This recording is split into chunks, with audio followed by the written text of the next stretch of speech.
Hello students, let's see this question. The question says कि आपके पास एक assertion है, एक रीजन है, अंडरस्टैंड करके करेक्ट ऑप्शन चूज करनी है. सो assertion कहता है conductivity of all electrolytes decreases on dilution. ये बिल्कुल सही चीज है. देखिए कंडक्टिविटी क्या होता है.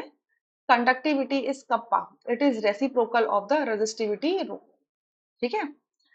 और इसको हम ऐसे लिख सकते हैं कि कप्पा इज इक्वल्स टू, एक और फॉर्मूला होता है that it is equals to G into G star. ठीक है.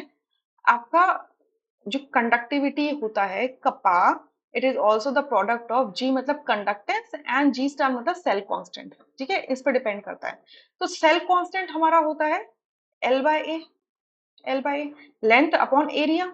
लेंथ होती है, लेंथ एल रिप्रेजेंट करता है, length basically distance between the two electrodes. और ए जो होता है area of the electrode. So basically एक वॉल्यूम क्रिएट हो जाता है. ठीक है, तो उस वॉल्यूम के अंदर जो भी आयंस प्रेजेंट होंगे that would be responsible for the conductivity.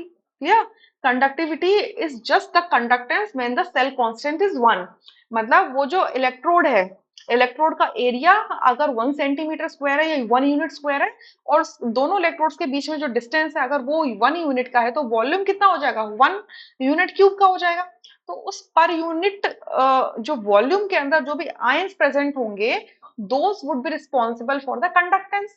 सो उस कंडक्टेंस को ही हम क्या बोल देंगे, कंडक्टिविटी बोल देंगे, जब सेल कांस्टेंट 1 हो जाता है. क्लियर. अच्छा, अगर आपने डाइल्यूशन कर दिया, डाइल्यूशन का मतलब क्या होता है कि आपने पानी ज्यादा मिला दिया.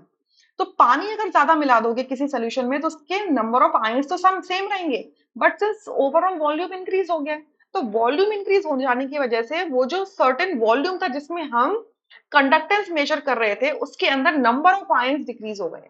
ठीक है. ये बिल्कुल उसी तरीके से है कि आप एक रूम के अंदर 30 स्टूडेंट्स को बैठ के पढ़ाओ और एक कम्युनिटी सेंटर के अंदर जाके 30 स्टूडेंट्स को पढ़ाओ.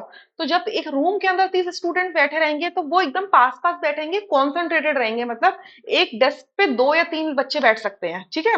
बट जब वही आप कम्युनिटी सेंटर में पहुंच जाते हो तो बड़ा एरिया, बड़ा वॉल्यूम होने की वजह से हर एक बेंच एक एक बच्चा ऑक्यूपाई कर सकता है. तो एक बेंच पे अब नंबर ऑफ स्टूडेंट्स क्या हो गए हैं, कम हो गए हैं. क्लियर. सो ये बिल्कुल उसी तरीके से. तो रीजन में यहाँ पे बोल रहे हैं on dilution number of ions per unit volume decreases. बिल्कुल सही बात है. डाइल्यूशन से पर यूनिट वॉल्यूम में नंबर ऑफ आयंस डिक्रीज कर जाते हैं, इस वजह से कंडक्टिविटी डिक्रीज करती है. सो रीजन असर्शन को एक्सप्लेन करता है. सो ए ऑप्शन करेक्ट होगा, rest are incorrect. I hope you understood. Thank you.